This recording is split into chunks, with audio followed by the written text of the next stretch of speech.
KIRO 7 Eyewitness News 11 at 11 begins right now. As 7 families mourn a space shuttle mission that exploded into tragedy, we are getting new details on the prime theory about what went wrong. We have news crews in Houston and all over our state uncovering the latest on 2 of the astronauts who called Washington home. But KIRO 7 Eyewitness News reporter Dawn Scott starts our live in-depth coverage with what's just coming in on the investigation. Dawn?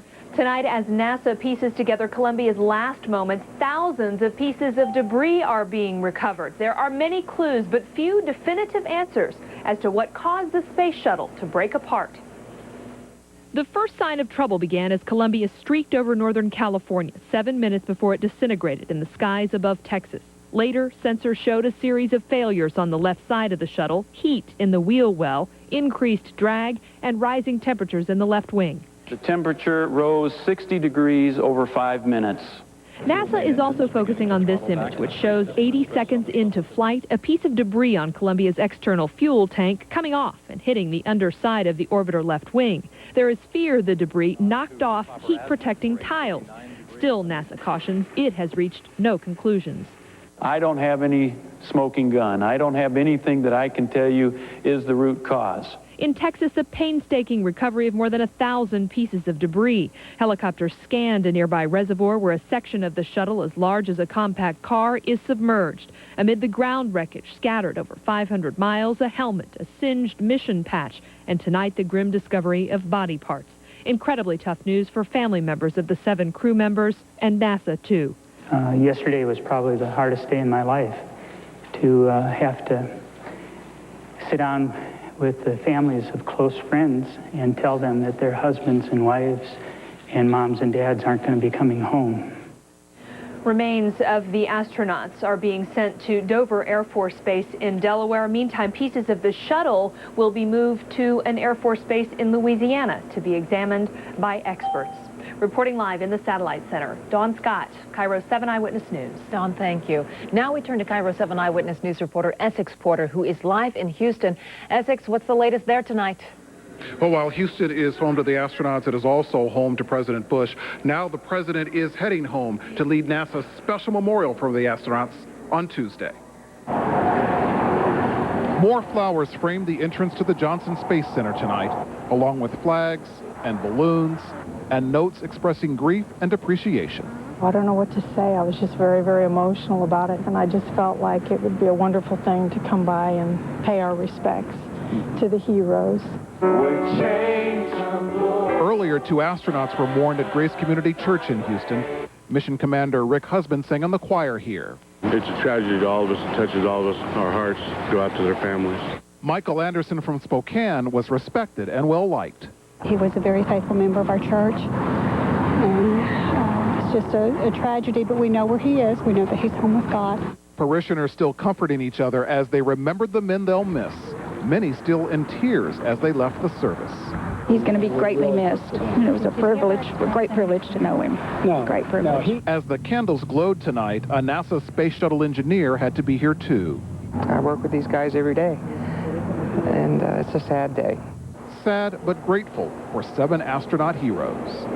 I just am so thankful for what they do to help us, to help our nation, and their sacrifices, and it's the least I can do.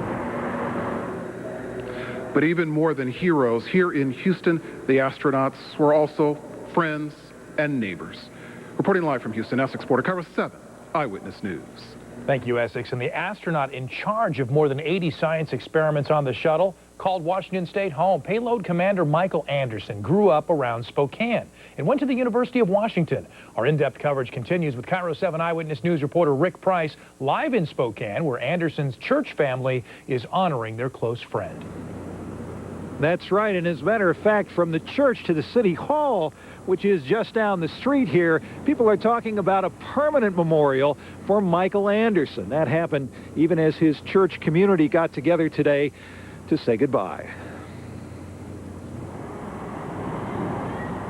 In this city of monuments tonight, there is talk of one more, remembering astronaut Michael Anderson, who died in the sky. It is our hope that one day we can do something equitable in memory of Michael. That call came as the world was watching Morning Star Baptist Church as a normal Sunday service became a memorial to Michael Anderson, with whom these people once sat and chatted and prayed. Pastor Emeritus Freeman Simmons said Michael was not afraid of what might happen. And Michael told me before he left here that if this thing happened, if it didn't come back, don't worry about me. He says, I'm not coming back here. I'm just going higher. Anderson's death cuts deeply here, and even those who did not know him have a sense that the grieving will take a while. And I know there'll be a lot of Fridays ahead of us, but Sunday's coming. But along with the grief is a deep pride in Michael Anderson's willingness and ability to risk it all for a prize worthwhile. He was that type of person who tried to touch people's lives. And look what he did. It was just marvelous. It's wonderful. Now, Pastor Claiborne hopes to meet with the mayor a little later on this week to talk further about a permanent monument. Meanwhile, there is also talk here about a city-wide memorial service, possibly later this week. Reporting live in Spokane, Rick Price, KIRO 7 Eyewitness News. Rick, we could really see how Michael Anderson was such an inspiration to so many people. He had good friends all over our state. A pastor at Grace Temple in South Seattle was one of them. But Michael was able to look within himself and was able to expend those energies around his seed, his giftedness, and his purpose. Pastor Roland Hairston and his family have known the Anderson family for years. They attended the same church over in Spokane. Well, today, the pastor remembered Anderson as an exceptional man with an amazing mind and a passion for God. And we are hearing that kind of praise from everyone who knew Michael Anderson. They're calling him an inspiration, a role model, a man so smart and passionate, he made being an astronaut look easy. The University of Washington grad joined NASA in 1994. And tonight, friends and family say he was meant to be in space. Michael, he was doing what he loved to do. And he wouldn't have wanted things any differently. Michael Anderson was on his second trip to space, relishing every minute of it, when he sent his sister an email just 3 days before the disaster. Said hello from space, and I clicked on it, and it was, hey, Brenda, just want to let you know everything's going great. We're having a great time. The launch was tremendous. It's even better the second time around. We're doing things up here, busy, gotta go. Love ya. In Chicago, Anderson's cousins and aunts pour over his pictures today, remembering a man who was living his lifelong dream. Michael was doing what he loved. This was his passion, and he had commented that if he had to go, that's the way he wanted to go. He was a role model for everyone, and he's very well respected. These friends feel as if they've lost a family member. They remember the quiet, shy boy sitting across the pew at a church in Spokane, who went on to become one of only a handful of black astronauts. Tonight, his family is hoping the space program will now move forward stronger than ever. I hope that a positive can come out, that they will find what happened, and that no other family will have to go through this again. Before this mission, Anderson said he took the risk because his work in space could have great consequences and great benefits for mankind. He leaves behind a wife and 2 girls, ages 9 and 11. Some of the nation's first black aviators tonight are paying tribute to Michael Anderson, one of this country's first African Americans in space. Bill Booker and Richard Macon are Tuskegee Airmen, graduates of the military's first effort to train black pilots. That happened during World War II. The squadron passed with flying colors then and passed on the torch to thousands of other minorities, including astronaut Michael Anderson. He must have heard it in the neighborhoods, and he must have been convinced that with role models like that, he could even be greater. And I salute him because he was greater. The 2 airmen spoke to kids at Greenwood Elementary in Seattle tonight, hoping to inspire another generation of pilots and astronauts. There was another Columbia crew member who was a pioneer in his own right. Colonel Ilan Ramon was Israel's first man in space. Today, spontaneous memorials sprang up all around his country in his memory, and Israel's prime minister declared Ramon a national hero. His family has just arrived in Houston to take part in Tuesday's memorial service. The global scope of the shuttle catastrophe reaches to India as well. In Kalpana Chawla's hometown, thousands of mourners lit incense and draped marigolds around the astronaut's photograph today. Chawla emigrated to the U.S. more than 20 years ago, but she's still revered as a heroine in her native country. A few days ago, shuttle pilot William McCool emailed his friends at Whidbey Island Naval Air Station. He described a sunset from space, and they say his sense of wonder and excitement was awesome and contagious. They're just beyond all. We've got you loud and clear. How do you have us? His friends knew him as Willie, and Willie McCool was living his ultimate dream. It's one he shared with his father and his brother Sean, who is now a Black Hawk pilot. My dad was in the Navy, and he was a pilot, and so my brother and I grew up in that environment of being around aviators and flying. And Willie McCool first started flying EA-6B Prowlers at Whidbey Island Naval Air Station back in 1986. He and his wife lived in this Anacortes neighborhood for 10 years, but his life changed suddenly after receiving a phone call from then Congressman Jack Metcalf in '96. KIRO 7 was there for that call. I just got a message from NASA that they have, in their new class of astronaut candidates, you have been chosen to be one of them, either a mission specialist or pilot candidates, one of the two, you'll know which. McCool trained at NASA with an astronaut who was also a former Navy pilot from Whidbey. Captain Doc Brady has now retired from NASA, but he also flew on the Shuttle Columbia in 1996. Saturday morning, the pain he felt over losing his friend in a shuttle that he himself flew was simply too deep for words. I picture him in a T-38 flying, or a Prowler flying. Now, Willie McCool always called Anacortes his home. In fact, he asked a friend there for a piece of forest to take with him into space. His friend sent him a Douglas fir pine cone from Little Cranberry Lake, and it was with him Saturday morning. The Columbia tragedy will hit hard at Boeing, NASA's largest space contractor. About $2 billion, or 4% of Boeing's business, comes from NASA. Boeing says it's doing everything it can to help NASA investigate what caused the Columbia tragedy. One analyst says if NASA continues its shuttle program, there will not be an enormous impact for Boeing. The shuttle astronauts were working on more than 80 experiments, including one a local scientist developed. That experiment was comparing how differently microorganisms grow on Earth and in space. Now, his data is gone, along with the astronauts who became his friends. KIRO 7 Eyewitness News reporter Stacy Sakamoto has his story. You watch these people at the highlight of their lives. This is really what they wanted to do all their lives, and for it to end the way that it did is just completely devastating. For the past year, Randy Schweikart had worked with two of the shuttle astronauts, Laurel Clark and Elon Ramon. There were intensive training sessions, teaching the two how to carry out his experiment in space. There were follow-up emails. Through it all, Schweikart developed the utmost respect for them. Elon Ramon was the most amazing, technically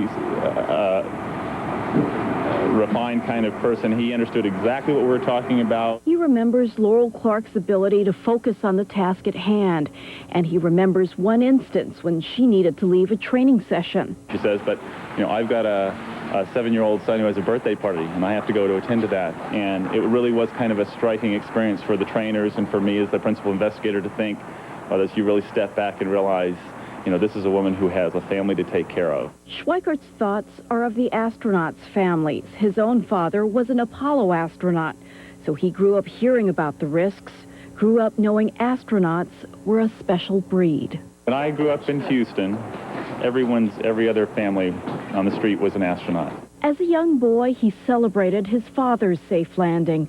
As a grown man, he grieved for another mission that ended so differently. It was devastating. We had a big family cry, big family hug and cry because it was personal. There's no question. Stacy Sakamoto, KIRO 7 Eyewitness News.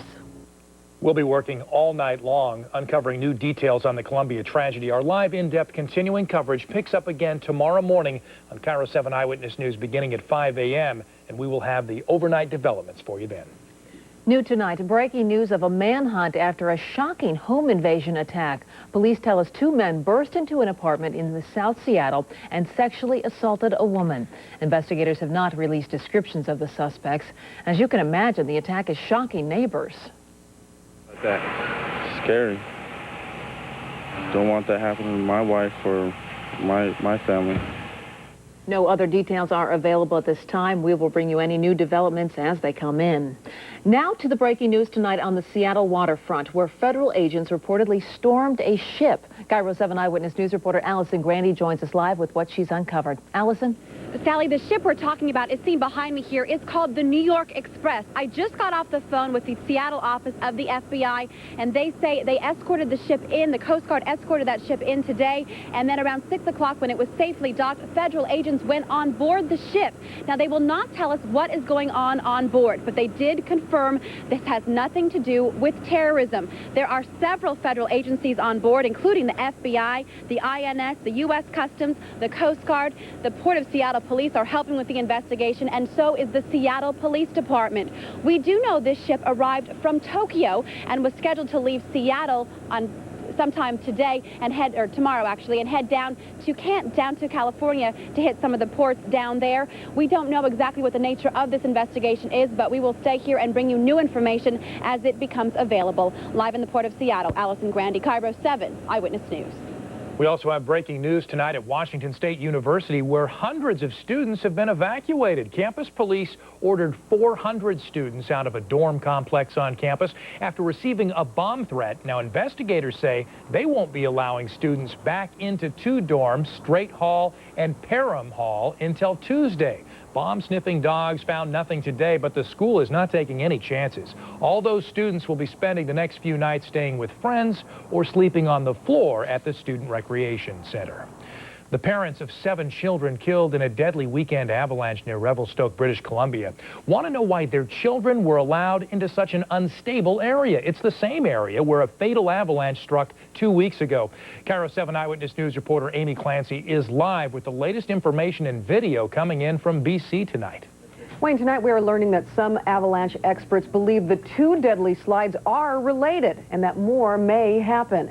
Meanwhile, some BC politicians are calling tonight for the backcountry area to be off limits while the investigation into the 2 avalanches, just 19 miles apart, continues. All this while a community mourns the loss of 7 very young lives. It's been a day of intense emotion at Strathcona Tweedsmuir, a small, exclusive private school just south of Calgary, Alberta, in the foothills of the Canadian Rockies. Students and parents there are trying to come to grips with an unfathomable tragedy, the loss of 7 students to a sudden, deadly avalanche. Our school is a small family, and this loss is extreme for all of us. The 7 victims, 6 boys and a girl, all just 16 to 18 years old, were killed by a half-mile-wide avalanche strong enough to destroy a building, while the teens were backcountry skiing in an area known as Connaught Creek in Glacier National Park Saturday morning. 10 others, including 7 more students and 3 adults, were also buried up to 10 feet deep in the wall of snow, but survived, thanks in part to 2 nearby skiers who helped dig them out. After the slide stopped moving, they immediately moved to the slide, located a person with a hand on the surface, and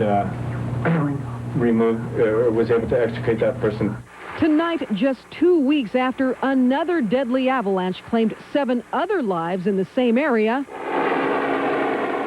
parents and others are wondering why more than a dozen teenagers were taken into an area already proven unstable. The school's principal says the skiers knew the risks. Our leaders were prepared. They have extensive training and experience and were thoroughly prepared for this trip. The school will be open tomorrow with grief counselors on hand. Meanwhile, as a number of governmental agencies investigate just what happened, school trustees have hired a third-party investigator to look into the tragedy. In the meantime, all school field trips have been canceled.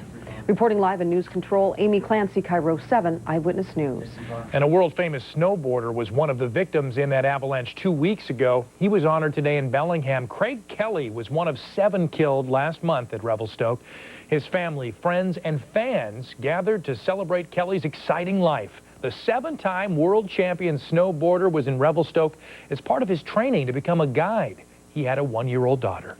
A traffic alert tonight that will affect thousands of ferry passengers this week. Starting tomorrow, the Mukilteo Ferry Terminal will shut down during daytime hours. That's 9 a.m. to 3 p.m. The closure will last a week while work crews shore up the terminal's bridge. Good evening, everyone. Scott Haveson in the KIRO 7 Pinpoint Weather Center. Mostly cloudy conditions and some rain now in the downtown area. We'll take a look at our Pinpoint Storm Tracker Doppler radar, and you can see the heavy rain now from Cedro, Woolley, Mount Vernon, all the way down the I-5 corridor towards Lake Stevens, Everett, Mukilteo, Clinton, and also down towards Linwood now. Some of the heavier rain showers in Edmonds as well. Casting off into the Cascades. This is moving from the north and west down to the south and east, and it's actually mixed precipitation up at Snoqualmie Pass this evening. We'll take a look at some of our Pinpoint neighborhood weather stations. 38 degrees right now in Shelton, 46 degrees up in Mount Vernon with 0.03 of an inch of rain in the gauge there. 40 degrees right now in Kitsap County in Bremerton. So our Pinpoint forecast for tonight, we are going to continue to see scattered showers again, mainly through the convergence zone with overnight lows 35 to 40. Here's a look at our Pinpoint satellite picture. And if you watch up to the north and west, you can see the clouds filtering down. Here's the trough that's bringing us the rain, now starting to push to the east. So we are going to continue to see some unstable air that'll give us showers tonight and tomorrow morning. And we're going to start to see some big changes coming in our Pinpoint 5-day forecast. Tomorrow in the North Sound, daytime highs 48 in Bellingham, 46 in Port Angeles, 47 in Paulsbo. And again, most of the showers in the morning hours. We're going to start to see more and more sun as the day progresses. 50 tomorrow in Olympia, 48 in Bremerton and Tacoma, 49 here in the downtown area. And out on the ocean beaches, upper 40s and low 50s as you move inland towards Hoquiam and Chehalis. Now the mountain passes, well, they're going to see a few scattered snow showers, mainly in the morning hours, but daytime highs are going to be 30 to 35 with the snow level at 2,500 feet. Now your Pinpoint 5-day forecast, we've seen a lot of rain and a lot of wind around here in the past few weeks, and it looks like as soon as the showers are over tomorrow morning, we are going to be into some morning fog and plenty of afternoon sunshine. We're going to be drying things out. Daytime highs in the upper 40s. I'll be back shortly to take a look at your wake-up forecast. Scott, thanks. Coming up, Mariners fans swarm to Safeco Field for the last day of Mariner Fest. And one popular Seahawks player gets arrested this weekend. Gaard tells us who and why next. Inside Michael Jackson's life, the Barbara Walters special as E.T. investigates his plastic surgery. This is a plastic surgery disaster. Then Whitney Houston's tan from Ben Affleck and your Joe Millionaire preview next E.T. Monday night at 7 on KIRO 7. KIRO 7 Pinpoint Weather is brought to you by Rosso Energy Systems, serving the Puget Sound since 1928.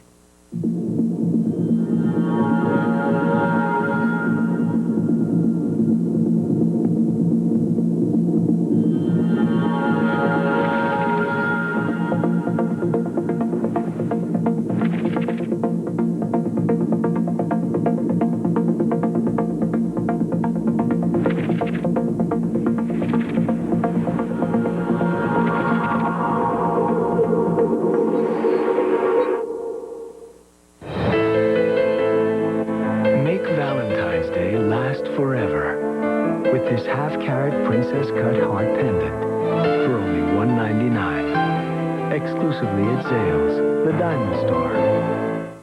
The Zales Valentine's Keepsake Box, made exclusively for Zales by Lennox, filled with chocolates and a beautiful 3-stone diamond heart pendant. There are kisses in here, only at Zales, the diamond store.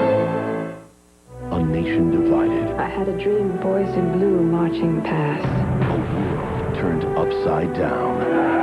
A time when heroism shaped America's destiny forever. Jeff Daniels, Stephen Lang. You are the best brigade! Robert Duvall. I have no greater duty than to my home. From the creators of Gettysburg. The rest is in God's hands. Gods and Generals. Directed by Ron Maxwell. Rated PG-13. Starts February 21st. Go to KIROTV.com for KIRO 7's Pinpoint Forecast. Presenting a fresh reason to try us. And some extra incentives to sweeten the pot. This week at Albertsons, save on fresh cantaloupe, just 49 cents a pound with preferred card. Boneless, skinless chicken breasts, $1.79 a pound with preferred card. And Progresso soup, 10 for $10 with preferred card. Looking for a better way to save? Albertsons, it's your store. What's one of the reasons a relationship lasts? Discover a welcome innovation in personal lubricants. New KY Ultra Gel.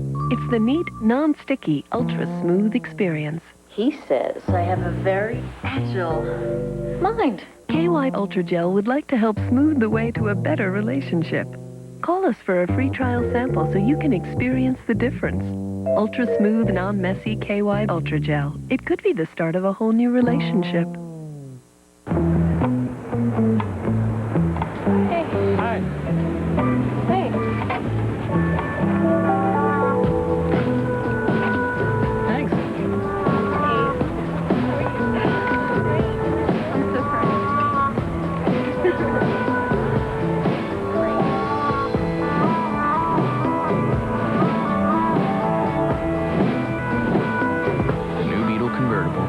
One good thing leads to another. This time next week, the Mariners will have started spring training. Pitchers and catchers set to report next Sunday. That's a week from tonight. Today, the players doing a little PR closer to home. For the second straight day, the M's were at Safeco Field holding their annual Fan Fest. That's when the players get up close and personal with their most important supporters. Lots of fun for everyone, but you know what? This is serious stuff because we know the M's are going to be good. The only problem, so are the A's and the Angels. We're in the best division of baseball, and you know, it makes you feel a little better. At least the team that beat you won the World Series, and you know, I think we're going to be right up there, probably the strongest division in the game again. By the way, that kid right there is not the fifth guy for the rotation. Just make that clear. Seahawks offensive tackle Walter Jones was selected to play in today's Pro Bowl, but he backed out to rest his injured shoulder. But get this, Jaquetta of the Seagulls was there representing the Hawks, toughing it out in that 87-degree weather. The AFC got off to a fast start. Dolphins running back Ricky Williams scored the first points of the game right up the gut for the touchdown. The NFC not so good today. Niner quarterback usually hot, Jeff Garcia, gets picked 3 times today, all in the first half. This one snagged by Oakland's Rod Woodson, and it would lead to this. Raiders' Rich Gannon will hit the Bills running back Travis Henry. 13 yards for the score. The AFC wins big, 45-20. Meanwhile, Seahawks' Corn Robinson was having a little too much fun back in Durham, North Carolina over the weekend. According to police reports, the Hawks wide receiver was arrested and charged with failure to disperse and disorderly conduct. Police say Corn was upset after a nightclub turned him away at the door. Robinson was bailed out and is scheduled for court in 2 weeks. To golf we go. Final round of the Bob Hope Classic, the Desert Classic from La Quinta, California. Mike Ware keeping the heat on, the leader. Jay Haas all week. This is number 17, looking for the birdie. He's got it. He's got the tie for the lead at 29 under. At 18, Haas with a crucial mistake. Decides to go for the green in 2. Just not enough muscle. It finds the water. That bogey eventually cost Haas the tourney because a little bit later, Weir steps up, takes his time, little patience, drains the winner. Mike Weir from Canada is the 6th straight foreign player to win on the PGA Tour. And finally, tonight we head to Aspen for the Winter X Games. Moto jump, Dane Kinnaird goes nuts. That's huge air, but check this guy out. Right here, the godfather of freestyle, Mike Metzger, going upside down. Oh, you got to be kidding. Woo! The big old backflip, takes his feet off the bike, and he wins it today in Aspen. You stay on that thing. How does he learn how to do it? Thanks. We'll be right back. Uncovering facts no other newscast reports. Team 7 Investigations, tomorrow, only on KIRO 7 Eyewitness News at 5. Complete Northwest news coverage. Hey, it's me, Peter, but you knew that. Look, I don't know how to say this, but, you know, I need to move on. I mean, you have been great, really. I just need to be on my own for a while. Well, thanks for everything, and guess this is goodbye, huh? Get a new lease on life with the Acura TL Type S. See your Acura dealer for details. Dream the adventure of owning an RV at the 2003 Seattle RV and Outdoor Recreation Show, February 6th through 9th at the Seahawks Exhibition Center.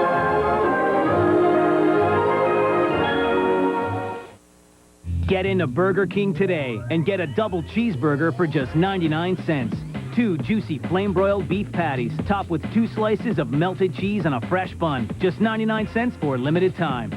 When we thought, how do we top our delicious cheeseburger? All we could come up with was more cheese, more burger. Cheeseburger fans, welcome to the promised land. Only at Burger King. Tragedy rains down from the sky. There are no survivors. KIRO 7 is tracking the very latest developments in search for answers and the Northwest astronauts lost. Stay with KIRO 7 Eyewitness News for complete Northwest news coverage. What do you say to those who imagine the things the rest of us might never think of? The money isn't the first thing. The idea is the first thing. How was it that they always seemed to make ends meet when you're sure that money was the last thing on their minds? It does relieve your mind, allows you to focus on your work. The most sensible investments I've made have been made by others. For 80 years, TIA-CREF has managed money for people with other things to think about. Log on to see what we can do for you. This is the latest edition of the Accord. Totally redesigned from the ground up, offering a new level of refinement in style, comfort, power, and safety. Attributes Honda has always been known for. But don't let your eyes deceive you. After all, affordability is also our heritage. The all-new Accord from Honda.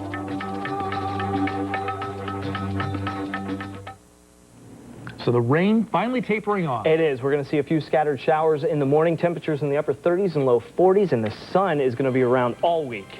We'll be patient. I'm going to love it. Oh, yeah. Thanks so much. And thanks for joining us tonight. Have a good night. Good night, everybody.